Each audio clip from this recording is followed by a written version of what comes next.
Welcome to this special exploration of Palm Sunday, a pivotal moment in the Christian faith that marks the beginning of Holy Week.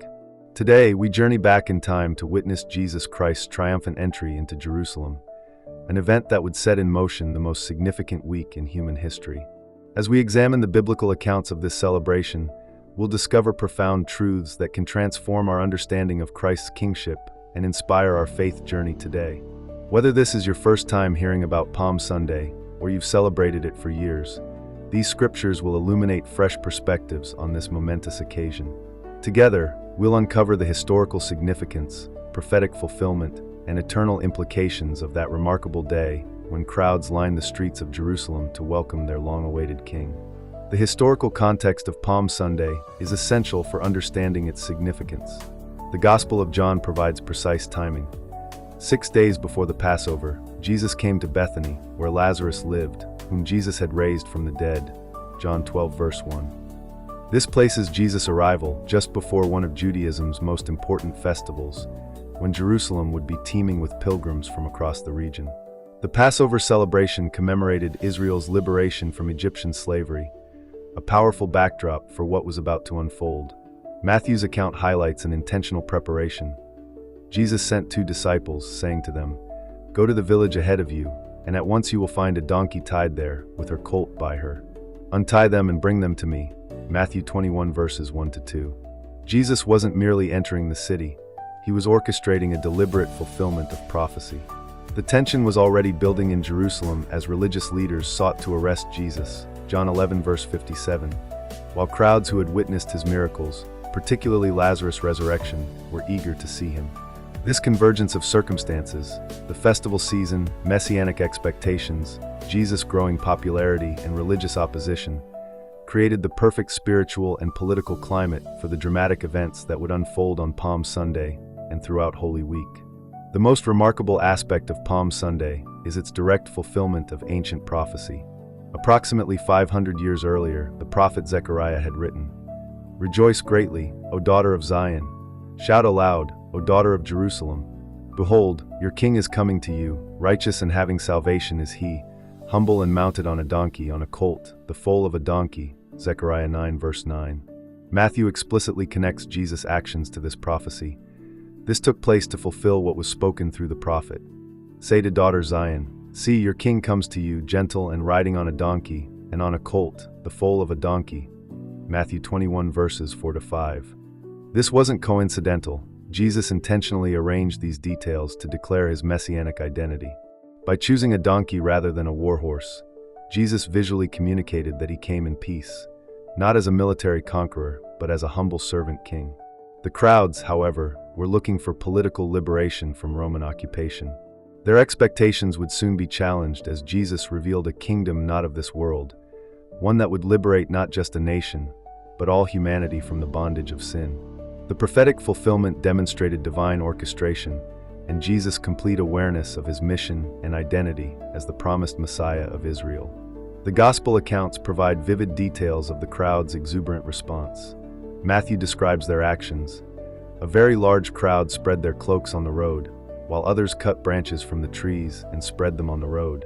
The crowds that went ahead of him and those that followed shouted, "Hosanna to the Son of David! Blessed is he who comes in the name of the Lord! Hosanna in the highest." Matthew 21 verses 8-9.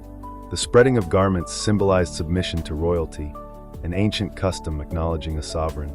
Palm branches held particular significance in Jewish tradition as symbols of victory and national hope. John specifically mentions palm branches. They took palm branches and went out to meet him, shouting, "Hosanna!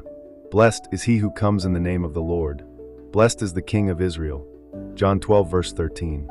The word Hosanna itself means save now, or save, we pray, a cry for deliverance that held deep messianic implications.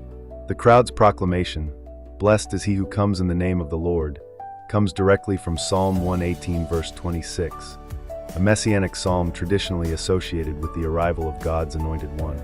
Their enthusiastic reception fulfilled another scripture, as they explicitly acknowledged Jesus as the King of Israel and Son of David. Clear messianic titles connecting him to the promised throne of David, 2 Samuel 7 verses 12-13. Not everyone welcomed Jesus' triumphal entry. Luke records Jesus' emotional response to the city. As he approached Jerusalem and saw the city, he wept over it and said, "If you, even you, had only known on this day what would bring you peace, but now it is hidden from your eyes." Luke 19 verses 41 to 42. This poignant moment reveals Christ's broken heart for those who would reject him, a profound love for Jerusalem despite knowing many would soon call for his crucifixion. The religious authorities reacted with indignation. Some of the Pharisees in the crowd said to Jesus, "Teacher, rebuke your disciples." Luke 19 verse 39. Jesus' response was striking. "I tell you," he replied, "if they keep quiet, the stones will cry out." Luke 19 verse 40. This declaration affirmed the cosmic significance of the moment. Creation itself would bear witness if human voices failed. John notes the Pharisees' frustration. So the Pharisees said to one another, "See, this is getting us nowhere. Look how the whole world has gone after him." John 12 verse 19. Their opposition would intensify throughout Holy Week, culminating in their plot to kill Jesus. This contrasting response, jubilation from the crowds versus hostility from religious leaders, illustrates the division Jesus often creates, compelling people to either embrace or reject his kingship. As Jesus himself would later declare, "Whoever is not with me is against me," Matthew 12 verse 30. Palm Sunday reveals profound truths about Christ's kingship. Unlike earthly monarchs who enter cities with military might, Jesus chose humility, fulfilling Isaiah's prophecy of the suffering servant. As Mark records, many people spread their cloaks on the road, while others spread branches they had cut in the fields. Those who went ahead and those who followed shouted, "Hosanna! Blessed is he who comes in the name of the Lord. Blessed is the coming kingdom of our father David." Mark 11 verses 8 to 10. The crowds correctly identified Jesus with David's kingdom, yet misunderstood its nature. Jesus came not to establish a political regime, but a spiritual kingdom, not of this world, as he would later explain to Pilate, John 18 verse 36. His entry on a donkey fulfilled Zechariah's prophecy of a humble king bringing salvation. This contrasted sharply with the Roman authorities' displays of power and the people's expectations of a military Messiah. In Matthew's account, when Jesus entered Jerusalem, the whole city was stirred and asked, "Who is this?" The crowds answered, "This is Jesus, the prophet from Nazareth in Galilee." Matthew 21 verses 10 to 11. The question, "Who is this?" remains central, one each person must answer. Jesus demonstrated a different kind of kingship, ruling through service, establishing authority through sacrifice, and conquering not with the sword but with love. This redefinition of kingship would become clearer as Holy Week progressed toward the cross. One of the most striking aspects of Palm Sunday is its ironic foreshadowing of events to come. The same crowds shouting Hosanna would within days cry, "Crucify him." Luke's account connects these moments. The whole multitude of his disciples began to rejoice and praise God with a loud voice for all the mighty works that they had seen. Luke 19 verse 37. Yet Jesus knew what awaited him, as he had repeatedly told his disciples, "See, we are going up to Jerusalem, and the Son of Man will be delivered over to the chief priests and scribes, and they will condemn him to death." Matthew 20 verse 18. The palm branches waved in celebration would wither while the cross, a tree of death, would become the symbol of eternal life. The shouts of "Save us now" would be answered not through political revolution, but through sacrificial death. The cloak spread before him symbolized submission, yet many would soon reject his authority. Even the donkey carried prophetic irony. This beast of burden foreshadowed how Jesus would bear the burden of humanity's sin. Palm Sunday thus serves as a powerful reminder that God's plans often unfold in ways that confound human expectations. As Isaiah wrote, "For my thoughts are not your thoughts, neither are your ways my ways, declares the Lord." Isaiah 55 verse 8. The celebration of Palm Sunday cannot be separated from the somber events that would follow. They form one continuous narrative of redemption. Following his triumphal entry, Jesus immediately demonstrated what true kingship means through his actions. Matthew records, Jesus entered the temple courts and drove out all who were buying and selling there. He overturned the tables of the money changers and the benches of those selling doves. "It is written," he said to them, "My house will be called a house of prayer, but you are making it a den of robbers." Matthew 21 verses 12 to 13. This bold cleansing of the temple cited prophecies from Isaiah 56 verse 7 and Jeremiah 7 verse 11, asserting Jesus' authority over corrupt religious practices. Mark adds a significant detail. He would not allow anyone to carry merchandise through the temple courts, Mark 11 verse 16, temporarily halting the entire temple commerce system. This action declared Jesus' spiritual authority and anticipated the new worship he would establish through his sacrifice. Matthew continues, "The blind and the lame came to him at the temple, and he healed them," Matthew 21 verse 14. This juxtaposition is powerful. After confronting corruption, Jesus demonstrated compassion, fulfilling Isaiah's prophecy that the Messiah would heal the blind and lame, Isaiah 35 verses 5 to 6. Even children recognized his identity. But when the chief priests and the scribes saw the wonderful things that he did, and the children crying out in the temple, "Hosanna to the Son of David," they were indignant, Matthew 21 verse 15. Jesus defended their praise by quoting Psalm 8 verse 2, "From the lips of children and infants you, Lord, have called forth your praise," Matthew 21 verse 16. These actions collectively revealed Jesus' true mission, establishing justice, extending mercy, and receiving worship as God's Son. Palm Sunday invites us to personal reflection on our response to Christ's kingship. The Gospel of Mark describes how Jesus looked around at everything in the temple after his entry, Mark 11 verse 11. A sobering reminder that Christ still examines our hearts and lives today. The question echoed throughout Jerusalem, "Who is this?"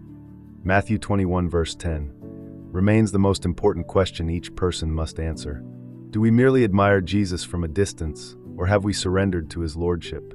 The crowd's cry, "Blessed is the King who comes in the name of the Lord," Luke 19 verse 38, challenges us to acknowledge Jesus as King in every area of our lives. As Paul would later write, "At the name of Jesus every knee should bow, in heaven and on earth and under the earth, and every tongue acknowledge that Jesus Christ is Lord, to the glory of God the Father." Philippians 2 verses 10 to 11. The fickle nature of the crowd warns against superficial faith that celebrates Jesus when it's convenient, but abandons him when discipleship becomes costly. Jesus himself said, "Whoever wants to be my disciple must deny themselves and take up their cross daily and follow me." Luke 9 verse 23. Palm Sunday thus becomes a mirror reflecting our own response to Christ. Will we be like those who merely waved branches, or like the disciples who followed him through rejection, suffering, and ultimately resurrection? As we conclude our journey through the scriptures about Palm Sunday, we recognize its enduring significance for believers today. This wasn't merely a historical event, but a divine declaration of Christ's identity and mission that continues to demand our response. Jesus' words to Jerusalem echo through time. "If you, even you, had only known on this day what would bring you peace," Luke 19 verse 42. True peace comes only through recognizing and receiving Christ as King, not on our terms, but on his. The palm branches and shouts of Hosanna anticipated victory, but not the kind the crowds expected.